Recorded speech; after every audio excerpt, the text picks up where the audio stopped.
Hello people of Earth, it's Captain Pigraven here. Today we're going to take a look at the Dungeons & Dragons, Icons of the Realms, Monster Menagerie II, pre-painted plastic miniatures. And this is the most recent set that came out. I believe this is the 6th or 7th set in this series so far. It just released towards the beginning of January, so there's still time to go out and get it at pretty affordable prices if you want to buy a case or a brick or two, or maybe you just want to try your hand at buying a pack. But this is what the box looks like. There's our beholder on the front, which we did get in the case, and we'll get to him. For now, we're going to move on, and all the creatures in this series are in the Monster Manual. So hopefully some or all of you have this. But I applaud Wizards of the Coast for trying to get as many creatures from the Monster Manual into pre-painted miniature form. That's something that Pathfinder's still working on, and they've had a couple years jump. I'll be giving away these in a couple weeks, so be sure to subscribe. I'll be giving them away to subscribers. These are the Pathfinder Battles iconic heroes. Thought it might be kind of neat. This is set 2. And they are, if you don't have them or don't know about them, they are a little bit higher quality than you'll find in the cases.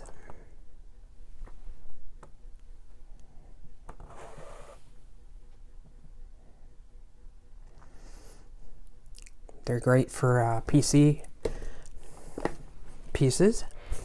All right, and now let's get on to the first piece. It's a giant rat. Of course, my goal here is to make sure that everybody has a chance to see all the pieces in the set all in one video. I've seen several unboxing videos. I myself have just uploaded a couple. Here's the giant rat. I'm a fan of rodents. I wish that WizKids would put the name on the bottom in white paint like they do for the Pathfinder pieces. WizKids makes both Pathfinder and the Dungeons & Dragons miniatures. We can get a feel for this piece. But I was hoping to get everybody a chance to see up close every piece in the set. That way they can make a decision if they want to buy the case. Here's a Kobold for themselves, or if they want to buy piecemeal from a site. In one of the videos that I uploaded, I talked about where I got my case from, and I got it for $280, and that included the incentive piece, which I'll mention towards the end of this video. And if you average it out, it comes to be less than $2.25 per miniature. And then you can sell back the ones that you don't really want. So what's everybody think of this Kobold? There are 2 in this set.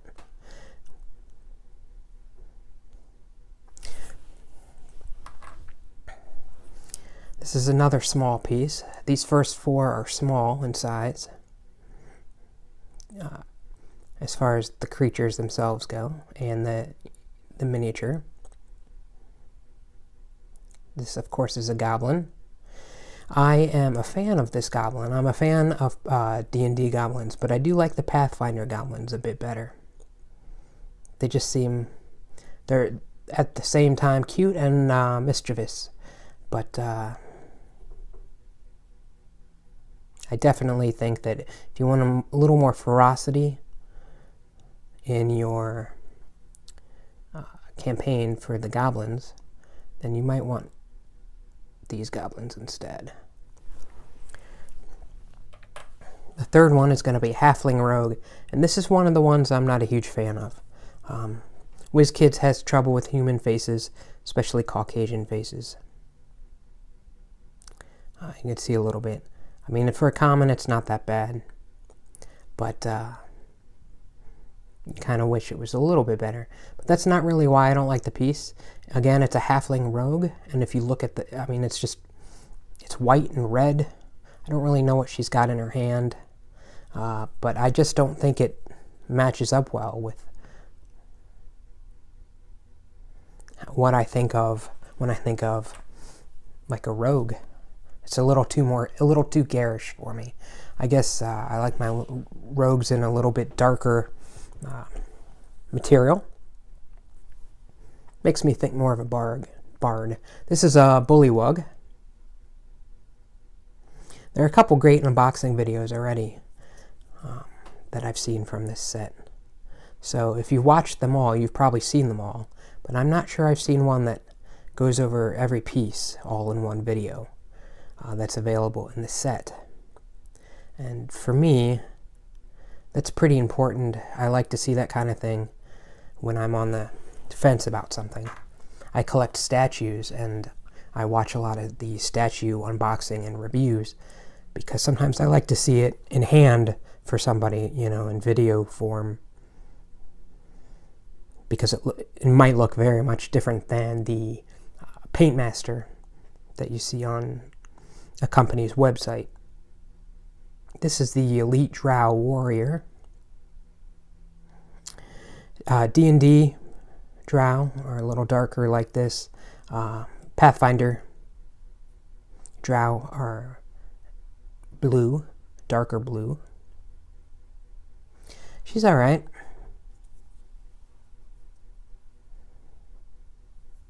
Again, that face is okay.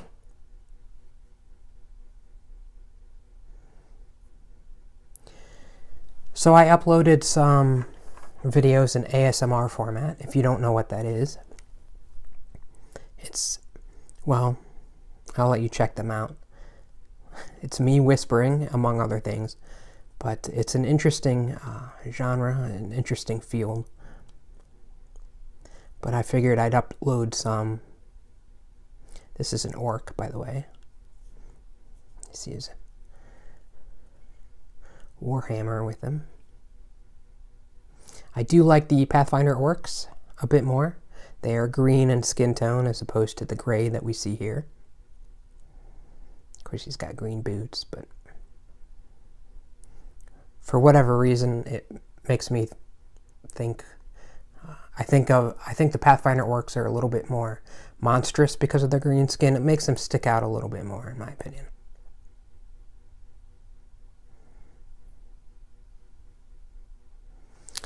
All right. This next one is a Ghast.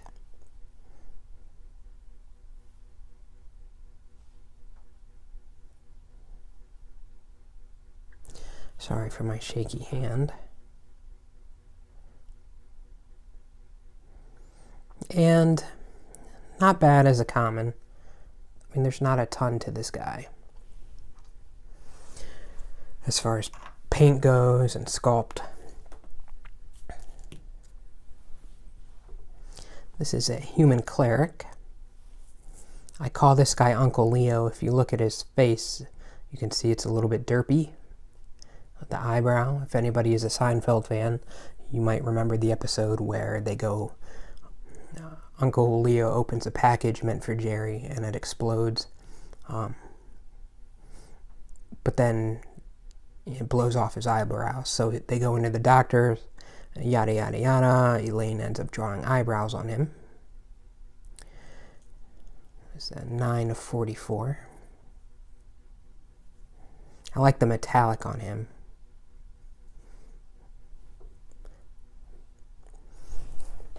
but Uncle Leo ends up looking really ridiculous with his drawn-on eyebrows that aren't quite in place, but they're so heavy and black.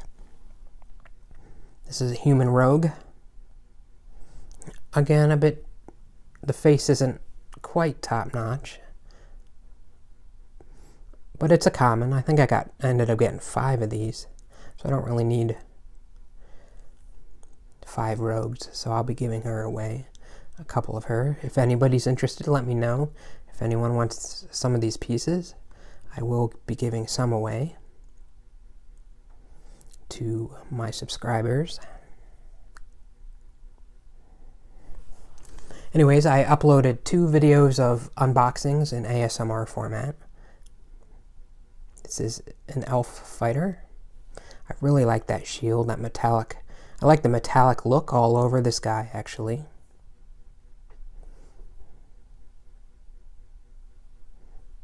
Sometimes it's nice getting elves that are a little bit more melee based, just because they work out really well for ranged characters in both Pathfinder and D&D. But it's nice to have them in miniature format, a little more melee ready. This is 12 of 44. This is a Bugbear. Now, I like the Bugbear. Let's see if I can.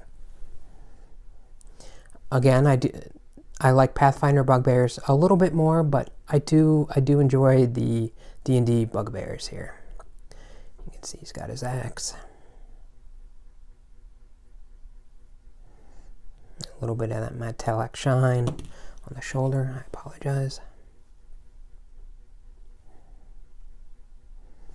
Again, not bad for a common piece.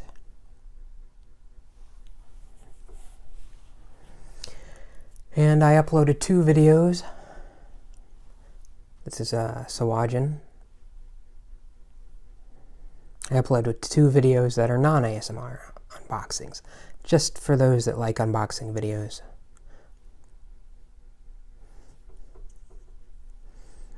As I mentioned, I collect statues, so I've been doing some statue reviews. I did a couple from Tweeterhead that I've just uploaded. 13 to 44, Sahuagin.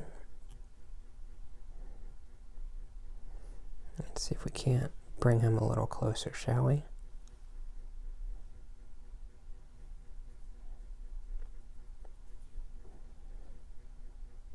You don't want to get too close on these, just because, I mean, they're bound to start looking worse the closer you get. I mean, that's how it is with pre-painted miniatures you buy.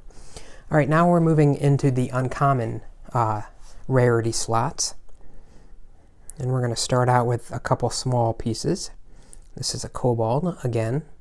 And you see he's a little bit different. He's got a helmet on. And he's got a slightly different weapon. Let's see if we can. I must admit, while it's a decent piece, it's a little frustrating that it looks so much like the other one in the set. I mean, it's the same exact pose. It's just a slightly different weapon, and he's wearing a helmet. So it's an uncommon, so maybe that extra step for the helmet took, maybe it took an extra step, and that's why they made it uncommon. But if that's the case, just give us an entirely new pose. I mean, there's nothing wrong with doubling up in a set, or tripling, or quadrupling up as far as creatures go. Same thing with this Goblin. Again, there's nothing wrong at all. I'll show the other one in a moment. You can see this one has a headdress. It's got a different weapon and the axe.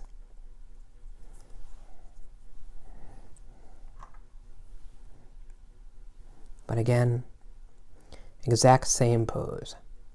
And I get it. It's just that if you're going to do that, give us a new sculpt. Because otherwise it's really lazy. Because basically, I mean, this could have been a totally different sculpt and it would have been alright. Pathfinder manages to do that. They tend to put 3 or 4 different types of one creature in their sets, but then they give us like 3 or 4 different poses, you know, including different, you know, we'll get a melee sometimes, or a ranged, you know, or an alchemist version of one. And it adds more variety for us DMs, that when we put the pieces down, it's like, oh, they're actually more better representation of what creatures we throw at our party. Again, this is an orc, and once again you'll recognize it is indeed nearly the same.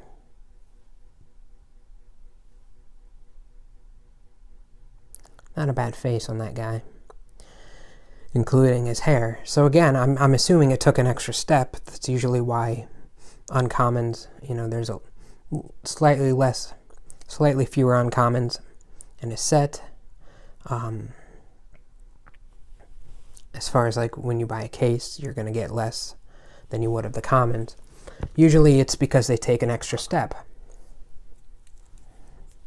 Same thing with this Bugbear. Again, I really like the look of the Bugbear. This reminds me of an old Wizards piece that I've been trying to figure out if it was the Half-Orc Executioner or a Bugbear Executioner, but it had that same hood, the Executioner looking hood on him. Alright. Again, we got different weapons. And the one has the hood, the other does not. The one on the left being a common, the one on the right being an uncommon.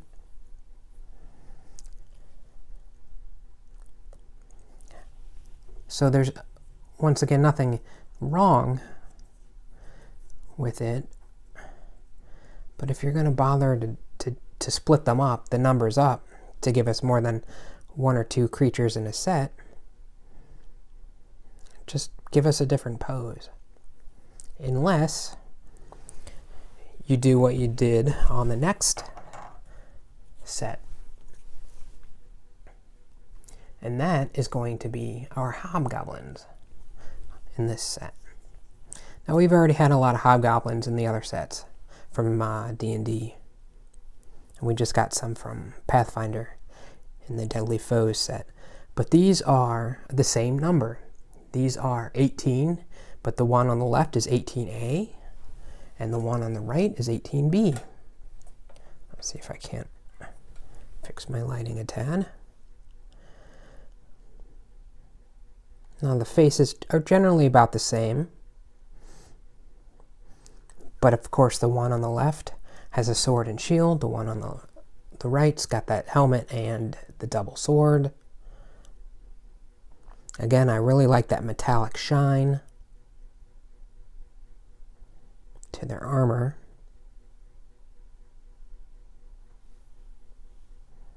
But this is 18A and 18B.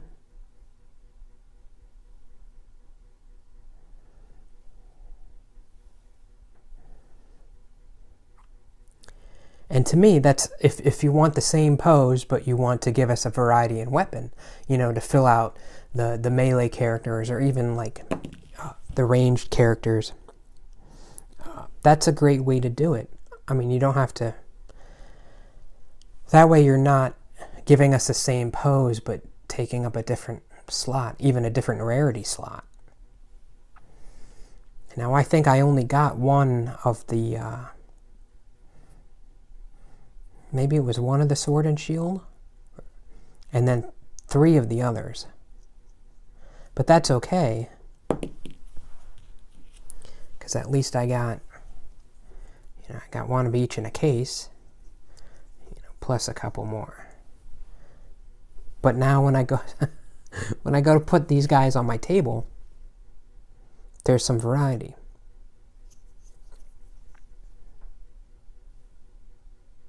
So, just do him one last time.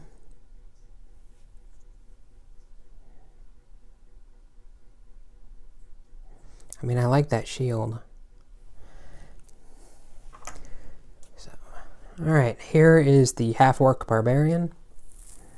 And again, one of the reasons I think I like the Pathfinder Half-Orcs better are just because of that green skin. And so when they, it's both orcs and Half-Orcs, and so it's much more noticeable. So it makes it more, in the campaigns, if a Half-Orc walks into a largely human stead, then it's going to be much more noticeable,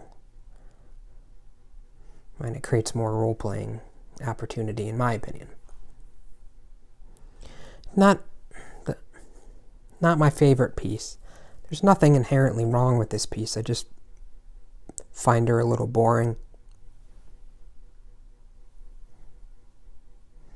You can see the muscles on the legs. So, again, there's that WizKids type face. It's not the best, but it's definitely not the worst on this piece. But the wash on this is a little bit dirty. You know, you kind of wish they'd get a better wash. And whatever it is, Caucasian paint color just does not look that wonderful. If you watch my Deadly Foes review, they had some issues there as well on one or two of the pieces. This is a Gnoll or a Gnoll. I believe that's supposed to be blood coming out of his mouth, on his fur. And he's got that claw. I love that claw. It's probably one of my favorite things about this set. He just looks ferocious. I tend to like the Pathfinder Gnolls a little bit better. Gnoll. I've heard it both ways, as Sean and Gus would say from Psych, which is a show I miss. See, and now he's got a variant as well. I only got one of his variant, but that's okay. I like the other one much better. This is probably a cleaner face. The other pieces I had with the claw, his face wasn't quite as clean looking. He does have the blood down his front, but you can kind of see on the arm the seam there. But he's got, you know, his flail. And I should mention that this guy is a bit top heavy because of that flail. See, I can't. You set him down. So he can, but he tends to fall over. Let's see if I can't.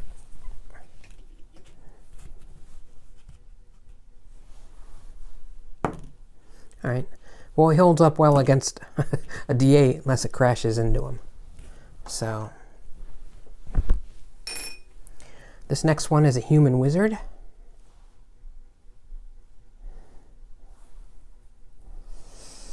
Again, the face is typical WizKids work. Not the best, but she's got that translucent blue magic effect. And it is there on the top of her staff as well.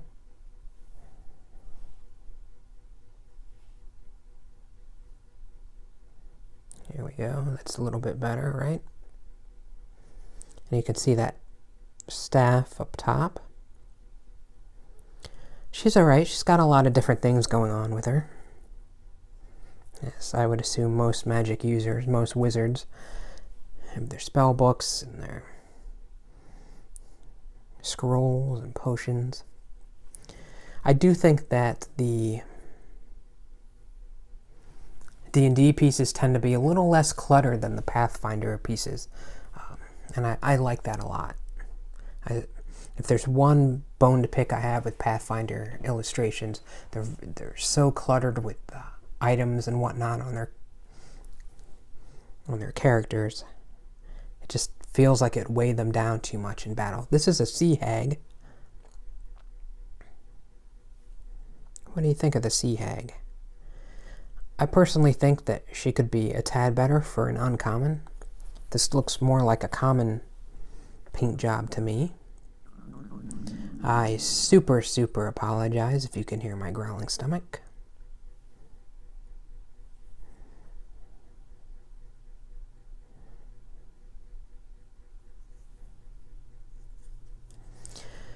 I don't know. Something about her doesn't sit well with me. Maybe it's the poor wash. It seems like both companies have struggled to put out decent hags. I guess the last hag was alright. But this is a brass dragon wyrmling.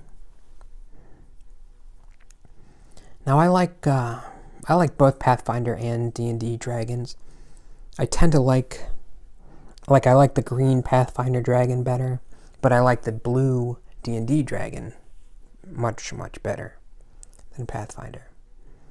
So miniatures tend to be about the same. I mean, they look a little bit like their illustration, but the metallic dragons are nice to have. This again is an uncommon, and I ended up getting, I believe, 2 or 3 of these. I don't typically have dragon wars in my campaigns. Every once in a while I will. But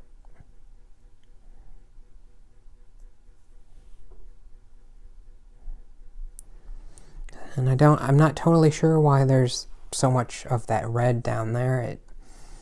If it was supposed to be for shading, it's a little overkill on that left side. And up the neck. I do like it for the wings. But then you get some bleed down at the bottom there. And it goes from being like nice shading to just blotchy paint. I personally feel that overall D&D miniatures at the moment are a little step behind, a step or two behind Pathfinder miniatures. Although they are starting to get better and better. I'd say this set is maybe a step back overall. I managed to get my hands on a couple of the Storm King's Thunder pieces, and even the medium size pieces in that set are pretty decent.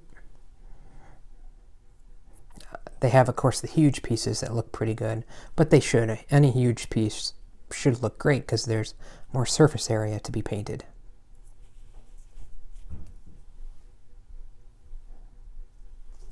See if I can't get it better. There we go. I like his eyes. For me, it's about even when it comes to the white dragons. I like them both in Pathfinder and D&D. This is Black Pudding. It's an ooze. I like that D&D groups all the oozes together in their monster manual. I think there's only 3 or 4, but I like that you can just look up ooze and then find this. There's not a lot going on here, but I do like the piece. I don't believe I have any black ooze in my collection from old Wizards of the Coast. I can't remember if they made a black ooze or not. But I like this. I like that it reminds me a bit of Venom.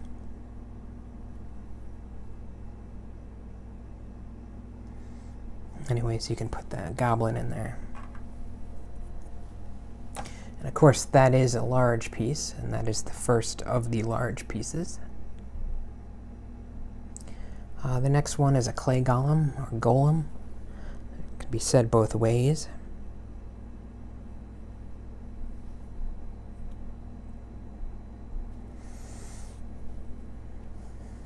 It's up to you whether you think this looks cool or not, whether you think it is reminiscent of clay or not. I do.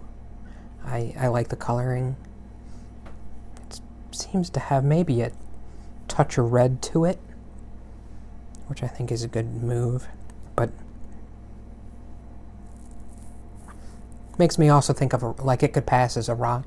If it was a little bit more gray, I would think more that he was, you know, a rock golem or stone golem. Of course, there is a stone golem in here in this set. We'll get to him in a couple more pieces. But this is 26 of 44. Again, no white paint. It's really disappointing.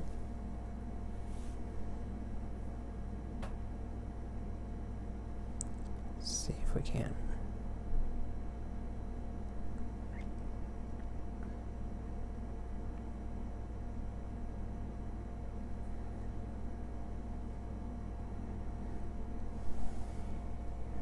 All right. The next one we have is a Hippogriff. And I feel like a lot of people already know about like the Hippogriff as far as the mythology goes. As long as you had a class in 7th grade or so. I think that's when a lot of the mythology classes happened. In high schools and grade schools. And then I had one early on in college as well. This is horse features in the hindquarters there. I do like that face. I like this piece. There are several airborne creatures in this set. I will say that all of them have trouble staying on the stands, and that's maybe the trade-off you get when you have aerial pieces. Sometimes you might have trouble. 2 of these I had a heck of a time getting on. One last look there. His talons. Alright. Next up is another golem, or golem. I'm interested to hear how you pronounce it. Does everybody out there like saying golem or golem? This, of course, is an iron golem. And he is, you see a lot of red on him. I'm assuming that's supposed to be more like rust, you know, so he's a bit rusty. It also gives him a little bit of definition, which I think is a decent move. Although, if we take a minute and look at another one I got, you can see he's actually much more red in different areas. I mean, assuming some of it was a spray or mist or something. I don't know, but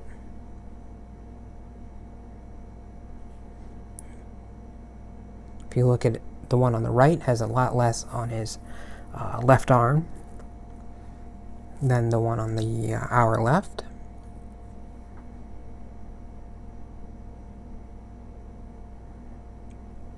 And up in the face, the one on the left just has much more red than the one on the right.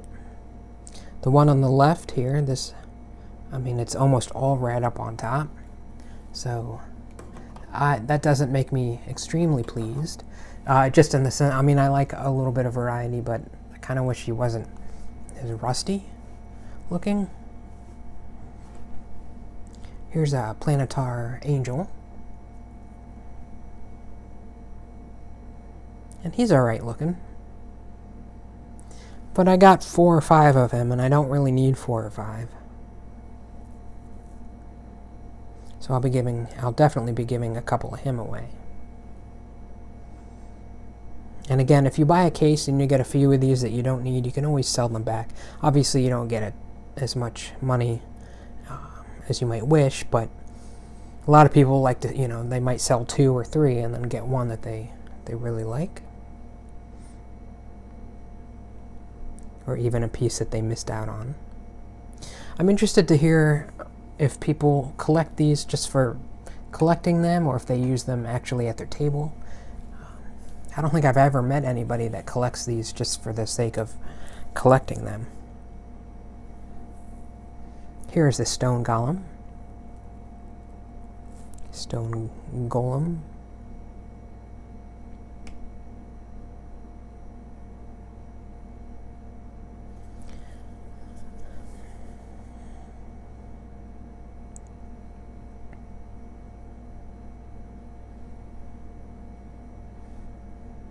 So you see the stonework.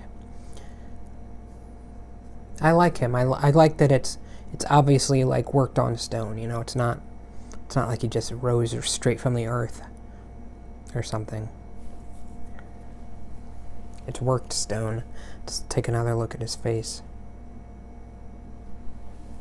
Catching some unfortunate darkness.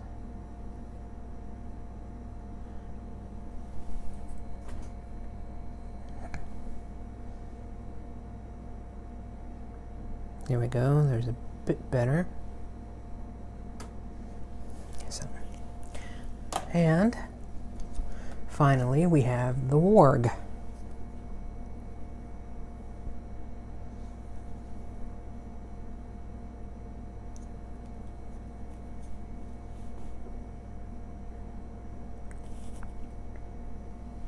And again, all these creatures are found in the monster manual for Dungeons and Dragons, put out by Wizards of the Coast. I like that arch that he's got, you know, he's in your face. You kind of wish the face was done better. I mean, I like the sculpt, but the paint job feels maybe a little too washed out and a little too, I don't know.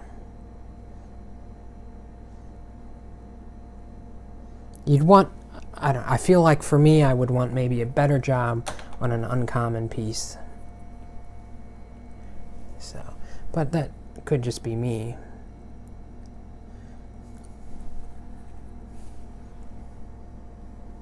This is a Galeb Duhr. It's a little rock creature.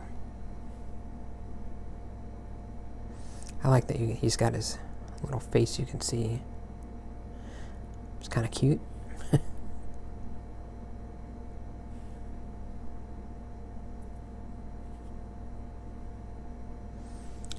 And now we're into the rares, by the way.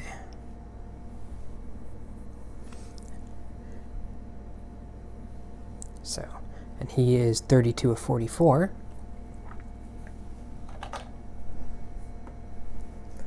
Next one is Uthgardt or Uthgardt Barbarian. And he is 33A. There is a 33B, and I did not get him. So I suppose that is the downside of variations. So I'm not really thrilled that they would have variations on rares, you know, in the event that the point is that you only get one of the two variations. I'm not a fan of D&D having chase pieces in their sets. Again, everybody I know that buys like a case buys it so they can have collect the creatures for their table, for their games.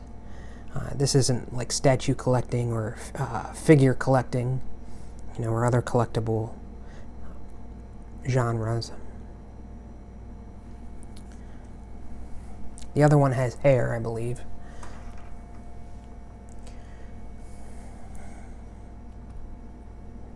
This is a Mind Flayer. And this is also one of the variants, or at least, yeah. I did not get the regular version with just a hand. I got this one with the claw. This is probably one of the worst rares I've seen in a while. Again, you really wish that, I mean, if you've seen what the Mind Flayer looks like in the illustration, it's not that he doesn't look like this, it's just, this is such a bad piece for a rare. for one of the most iconic monsters in all of Dungeons and Dragons. I mean, I feel like this could have been a common with the way it looks. Certainly they could have found a better way to sculpt it and or paint it. Here's a Tiefling Warlock. And again, you'll notice the translucent blue effect that she's got. And her face, I mean, it's that blotchy red right there if you look at it. The face itself looks okay, but then like the neck, it just bleeds into her, the lower half of that cowl or cape or whatnot. But all in all, she looks alright. Again, I like that translucent effect.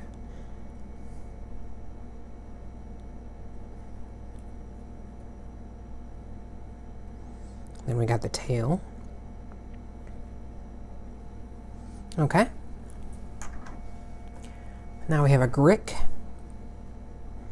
Again, I feel he could be better. And this is a small, so I understand that they don't have much surface area to play with and to paint on. But for a rare, I sort of feel like I've seen better smalls in both the D&D line and Pathfinder. A bit underwhelming. For me, that's sort of the theme of the set, is underwhelming. But then, of course, this is one of my favorite pieces. I mean, I really like the colors together on this guy. It's a half-gold dragon sorcerer. It makes for a great PC.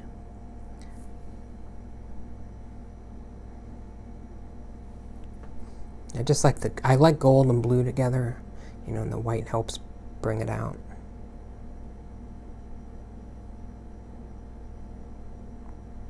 Again, you get too close and it doesn't look as great, but this is, in my opinion, sticks out in the set.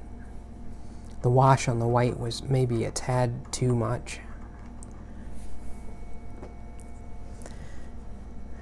Of course, now we have a gold Dragon Wyrmling. And again, there's some red in there to help give it the definition that it needs. I like this piece.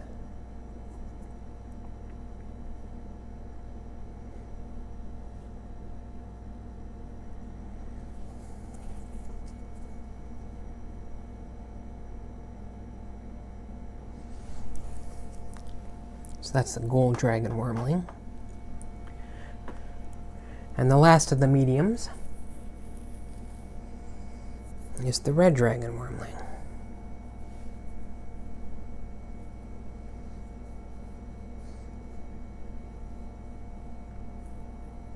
I like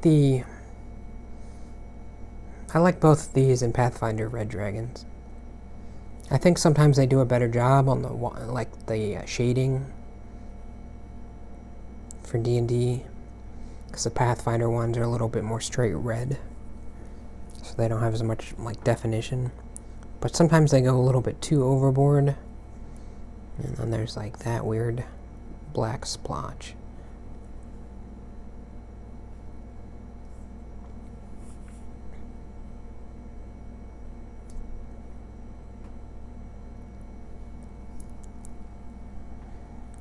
I wish maybe it was a bit better in there.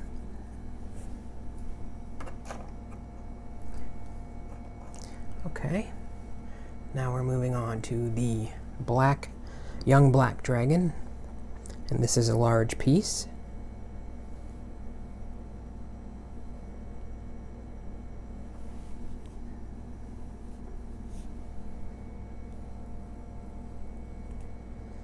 I like him.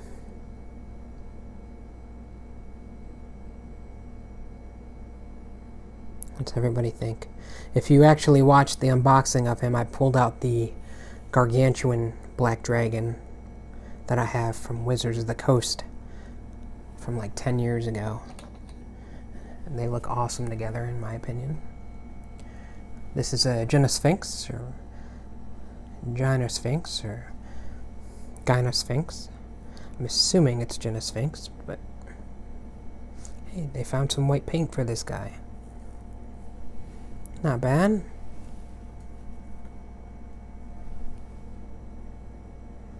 Kind of that somewhat cool, regal looking face.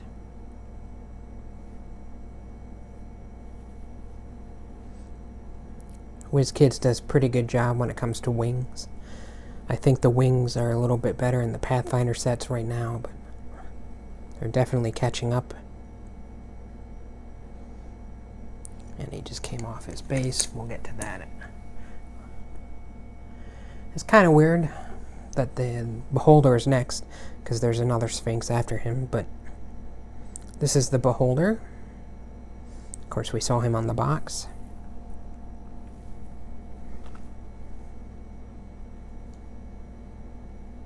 (42 of 44). I like this piece a lot, the face, but I feel like then you get to the eyes and it just looks kind of sloppy. Looks like a common job on the eyes.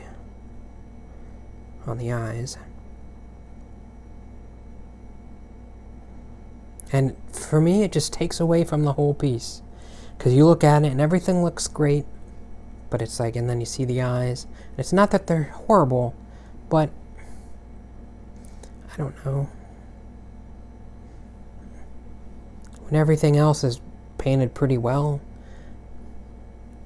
can't help but be a little bit disappointed, right? It's noticeable. A friend of mine was over and he noticed right away. He's like, oh, they botched the eye job. So, alright. The last rare piece is an Androsphinx. Again, he's a little bit more regal looking.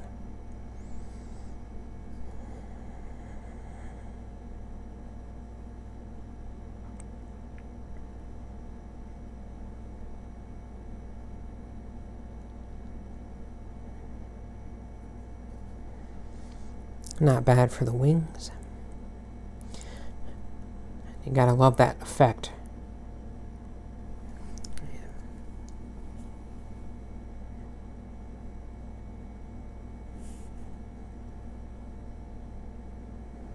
I like him. I like the Sphinxes. Both D&D Sphinxes and Pathfinder Sphinxes. Interestingly enough, Pathfinder just came out with a Sphinx as well in their Deadly Foe set, but it's not airborne. These are the invisible pieces. This is the Elite Drow Warrior. I am not a fan of the invisible pieces. I've seen some videos, and actually I don't think I've seen a video that thinks that these are actually cool. It's not that they're, well, they don't, I mean, they're cheap looking, because it looks a lot cooler, I think, on camera. Because you're like, oh. But they look and feel very cheap in a hand. And I think one of the reasons people don't like these is the same reason I have. It's just because you don't need this many of them. This is like, they pile a bunch of these in a case for each set. This is like their version of dungeon dressing or something that Pathfinder does. But all those pieces, actually, they're painted. I get that sometimes your PCs go invisible, but you don't really need, I mean, you don't need all these different invisible pieces out. That was the half gold dragon sorcerer, by the way. Here's the human cleric, invisible piece.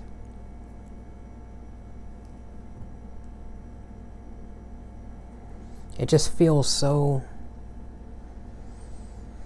oh, I don't know. It's like a waste.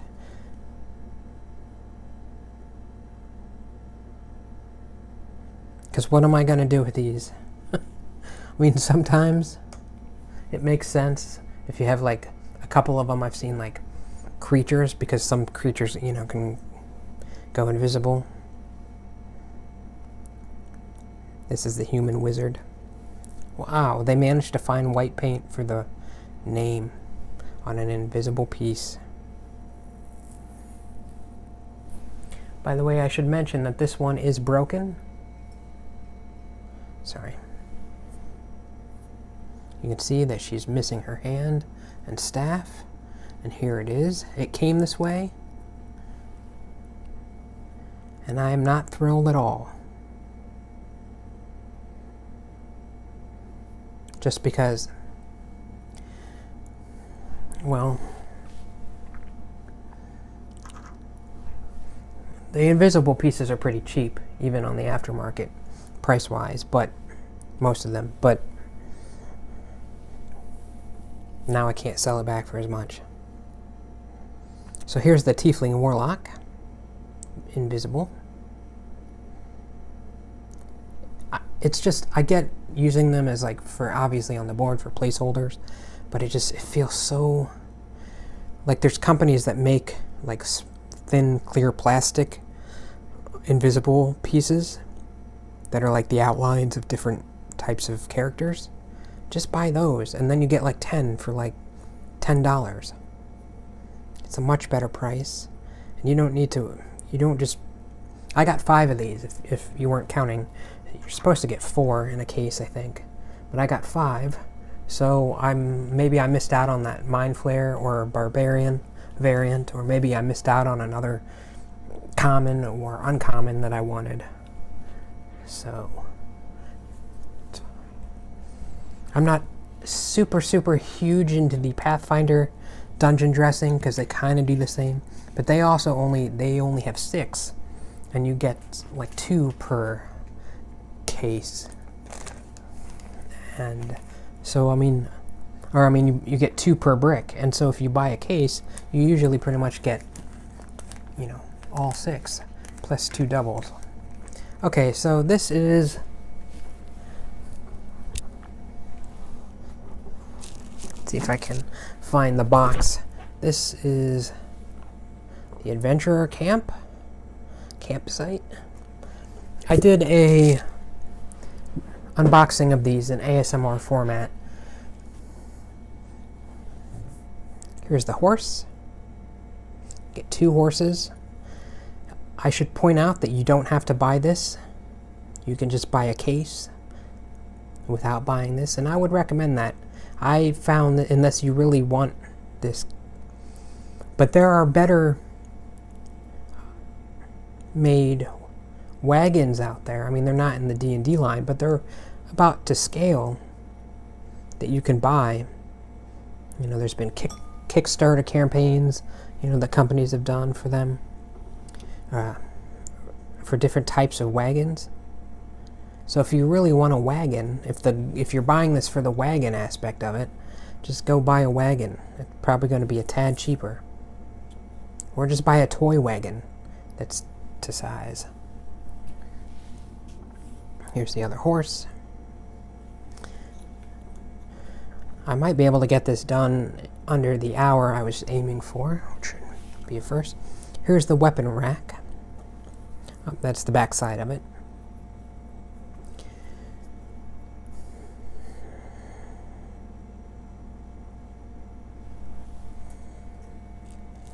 So what do you think of the weapon rack? I think it's pretty good. It's probably one of the better pieces in the set. I like that there are several different types of weapons there. But one thing that I think is weird is that you get 2 of them.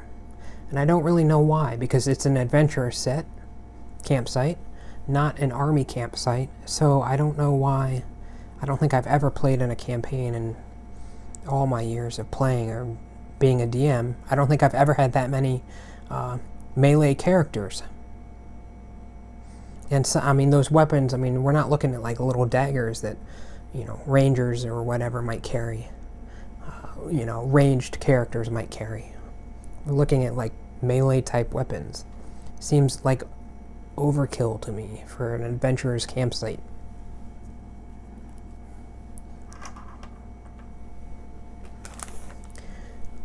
My wagon was broken. when I got it, and then it broke as I was taking it out. I should point out the wheels don't turn. So here's the piece that broke off right up there. That was broken when I got it. I did do ASMR video of it, and so I did some tapping on the box, so maybe that was it, but I'm willing to bet it wasn't, because it was on there so... it was so frail. And then this says keep out, which seems really... I don't know. This is Esmeralda's wagon, by the way. I don't know who she is. But her wagon in miniature form is cheap. Like, it looks okay, of course. But again, these don't move. If you try to move them, you'll break them off, so do not do that. Okay, and see how you got the lantern there? Well, there should be two, and the other one broke off as I was taking it out. And I thought everything was cool. It goes on. It's a little dark in there, but kind of see where it would go. And I thought it was cool at first, because I'm like, oh, I'll just put it back in the hole, but it's not. It actually broke off.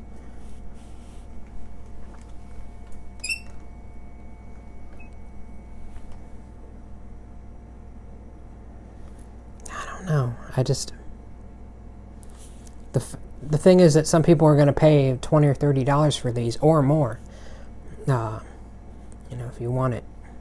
So, okay, I would suggest if you want to see all these pieces, you just go watch the unboxing. I know it's ASMR format, so it might be weird for some of you. Or I believe I've seen at least one video that does an unboxing of these. There's so many pieces in here. I don't see the point of having as many pieces in here for just like your party's campsite, unless you're planning to camp for like a week, you know, or a few days. I mean, some of the pieces themselves make sense, but there's just so many of them. And then there's like 3 knapsacks with bedrolls, or maybe 2 knapsacks with bedrolls, and 3 bedrolls already out. The pot and stand is ridiculous. Despite being a tripod, it does not stay above the fire. That you get 2 fires, but this doesn't stay up, or at least mine does not. There's a couple sacks.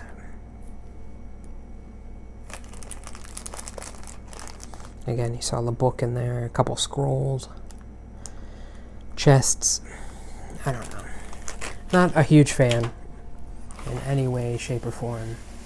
I think they took what could have been cool for a lot of people, and it just is very underwhelming, in my opinion. We're gonna move back a bit.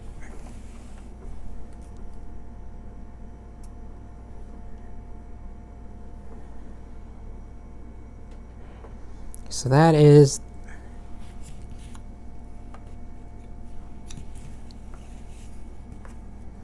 there's the set. Okay, we're coming in under an hour, so that's yay for me. Okay, hopefully you stayed through the end. A reminder, I will be giving away those Pathfinder Iconic Battles, set 1, 2, and 3 in the next few weeks.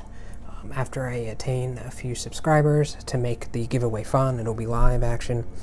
In the meantime, please leave me comments and let me know what you want me to see, what you want to see for the next video. Hopefully I'll be able to do better in the future for you. Just let me know.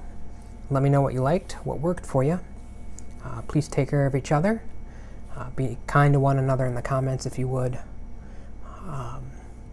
And look after one another out in the world. So thank you for watching, and enjoy the rest of your day.